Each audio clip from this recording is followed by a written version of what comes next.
Bon, nous avons effectivement, nous notons qu'il y a une certaine lenteur. Ça, nous pouvons en tout cas tous le dire.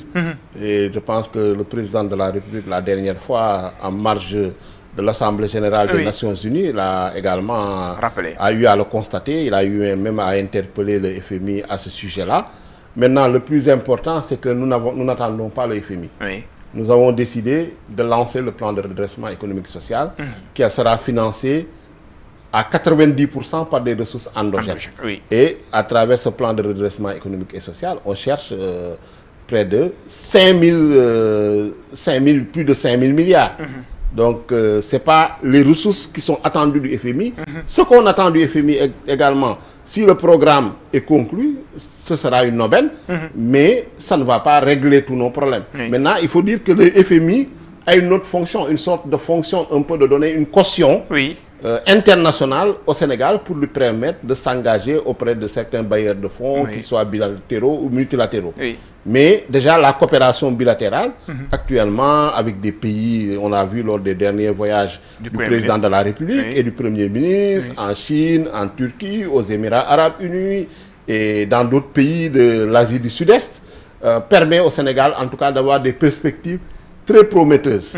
Et le plan de redressement économique et social sert à cela, puisqu'ils rompt avec cette logique, dirons, un peu néocoloniale qui consistait à tendre la main tout le temps, sans pour autant exploiter le potentiel fiscal, le potentiel également en termes de développement des affaires qui est dans notre pays, sans pour autant avoir une bonne gestion de nos ressources naturelles, éviter de brader nos ressources naturelles, et avoir une politique également non seulement d'optimisation de la dépense, faire en sorte que la dépense, en tout cas publique, soit encadrée, quand elle est nécessaire, qu'elle soit justifiée, qu'elle soit canalisée, mais également mobiliser des ressources domestiques.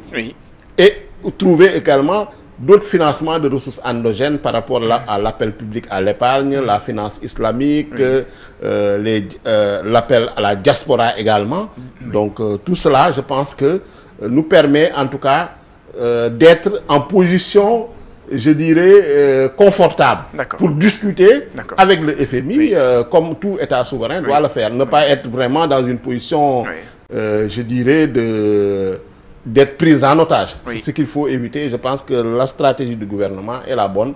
Et lors de l'Assemblée annuelle du FMI et de la Banque mondiale, effectivement, les discussions auront lieu pour conclure le nouveau programme. Mais non, le Sénégal, en tout cas, montre l'exemple au niveau africain, au niveau international. Puisque c'est le Sénégal qui a décidé sur la base de ses obligations légales, parce qu'il s'agit d'une loi, il faut le rappeler, c'est le code de transparence dans la gestion des finances publiques, dans son article, à son annexe au point 1.7, qui oblige tout président nouvellement élu à faire une revue, en tout cas, de la gestion des finances publiques et surtout du niveau de l'endettement. D'où l'audit qui a été fait, et cet audit, effectivement, dans ce code de transparence pour la gestion des finances publiques, donc, quand le gouvernement fait l'audit, cet audit doit être validé par la Cour des comptes. C'est ça qui a été fait. Et on est allé même plus loin, puisqu'on a commis un cabinet de renommée internationale, en l'occurrence le cabinet Mazars, pour pouvoir encore confirmer les chiffres de cet audit-là, les 14% de déficit public par rapport au PIB et les 119% d'endettement. Donc, qui montre effectivement qu'il y a une dette qui a été cachée. Il faut le dire. J'ai vu l'ancien président de la République faire preuve de sophisme et dans des arguments spécieux et abscons, nous dire oui, il ne comprend pas ce que c'est une dette cachée. Pourquoi, au moment où il l'empruntait, il n'est pas passé par l'autorisation de l'Assemblée nationale, qui est la seule institution reconnue par notre Constitution pour autoriser les recettes et les dépenses. Donc, on ne l'a vu ni dans les lois de finances, parce que moi j'étais dans la 14e législature, ni dans les lois de finances rectificatives. Donc, c'est une dette qui a été cachée par des moyens peut-être illégaux qu'il faudra démontrer. Je pense qu'il y a des enquêtes qui sont en cours. Et l'Assemblée nationale également ne manquera pas, en tout cas, si les conditions le permettent, s'il n'y a pas d'interférence avec la justice, d'ouvrir une commission d'enquête parlementaire sur cette question. Je pense que c'est très important parce qu'ils sont en train d'entretenir une polémique en faisant la politique de l'autruche, en refusant de regarder la réalité en face. Parce qu'au début, on avait dit que c'est le Premier ministre Ousmane Sonko qui a inventé des faits. Après que la Cour des comptes et confirmé l'inspection générale des finances. Ils ont remis en cause le rapport de la Cour des comptes. Maintenant, on remet le rapport en cause le rapport du cabinet Mazars, mais sans aucun argument sérieux, sans aucun argument objectif. Donc cette opposition-là est une opposition, je dirais, en tout cas, qui manque d'arguments, qui n'est pas sérieuse, surtout de la part de gens qui ont gouverné ce pays. Et ils devraient avoir honte de proférer de tels arguments face au désastre budgétaires, aux crimes budgétaires qui ont été révélés. L'ampleur de ces crimes budgétaires, en tout cas, nous met dans une situation très difficile et handicape même une génération entière parce que c'est un endettement qu'on va rembourser sur peut-être 2 décennies, 3 décennies. Donc je pense que c'est complètement irresponsable de leur part de jouer à la petite politique politicienne comme ils le font actuellement, et notamment de la part de l'ancien président de la République. Justement, à propos de cette dette cachée, le FMI avait décidé de suspendre son programme jusqu'à ce que le gouvernement du Sénégal puisse faire un petit peu la lumière sur cette affaire. Vous l'avez dit, la Cour des comptes a confirmé le rapport de l'inspection générale des finances. Et aller plus loin. Oui, voilà. Oui, aller plus loin. Est-ce à dire que le Sénégal aujourd'hui victime de sa transparence? Parce que de l'autre côté, on essaie de dire que souvent, il y a des choses qu'il ne faut pas trop dire. Voilà, donc cet argument-là n'est pas sérieux, encore. Et je vais vous dire, il y a une contradiction. D'ailleurs, ce sont les mêmes qui vous disent que les chiffres qui sont produits ne sont pas bons, qui reviennent après pour dire que oui, même si c'est vrai, il ne fallait pas le dire. Mais non. Ce qu'on a promis aux Sénégalais, c'est la transparence. C'est de leur dire la vérité.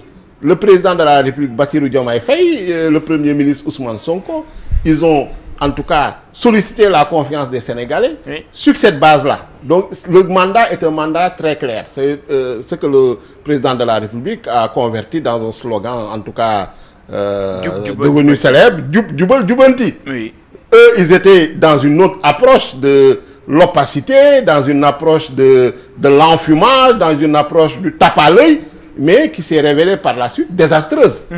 Et quand il fallait rendre le tablé, vous avez vu, l'ancien président de la République avait même décidé de reporter les élections. C'était sûrement pour cacher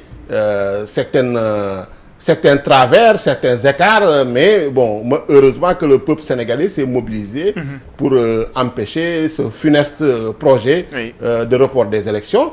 Mais le plus important, c'est de dire qu'on ne pouvait pas continuer de vivre au-dessus de nos moyens. On ne pouvait pas continuer à faire du soul-bouki sous les bouquis. C'est ce qu'ils étaient en train de faire. Parce qu'on allait au désastre, on allait à la banqueroute.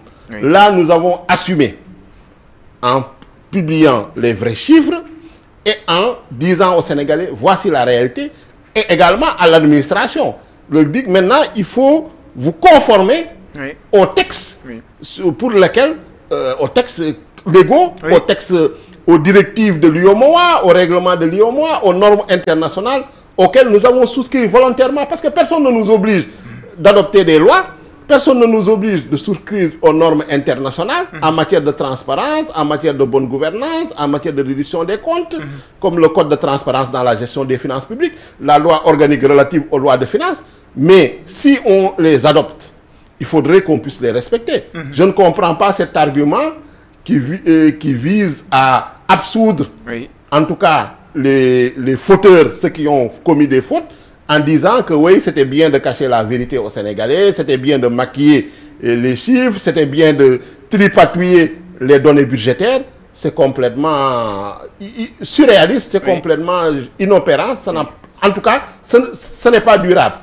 Ça n'est pas une approche, en tout cas, qui est une approche efficace. Ce n'est pas une approche qui est pertinente. La seule approche efficace, pertinente, c'est de faire preuve de transparence, de dire la vérité aux Sénégalais et à nos partenaires internationaux et d'affronter les problèmes et de les résoudre. Parce que c'est cela qui nous mène qui va nous permettre de sortir de la pauvreté. Oui. Mais l'idée, ce n'est pas de faire du rafistolage, l'idée, ce n'est pas de faire, comme on dit, du takalé budgétaire. Oui. Mais l'idée, c'est vraiment d'avoir une bonne politique budgétaire qui permet, in fine, d'impacter la croissance et qui permet après de créer de l'emploi et créer des richesses pour sortir nos populations de la région de Sédhiou, de la région de Kédougou, de la région de Saint-Louis, etc., de la région de Matam, de la pauvreté. Parce qu'il y a un tiers des Sénégalais qui sont toujours, disons, pauvres. D'autres ne sont pas pauvres, mais vivent des difficultés économiques et sociales. Maintenant, l'objectif de toute politique économique, de toute politique budgétaire, c'est d'avoir un impact sur l'économie, d'avoir un impact sur les conditions de vie sociale, d'avoir un impact sur le cadre de vie. Mais il ne s'agit pas de manipuler des chiffres comme ça se faisait pour, in fine, nous conduire à la catastrophe économique et financière.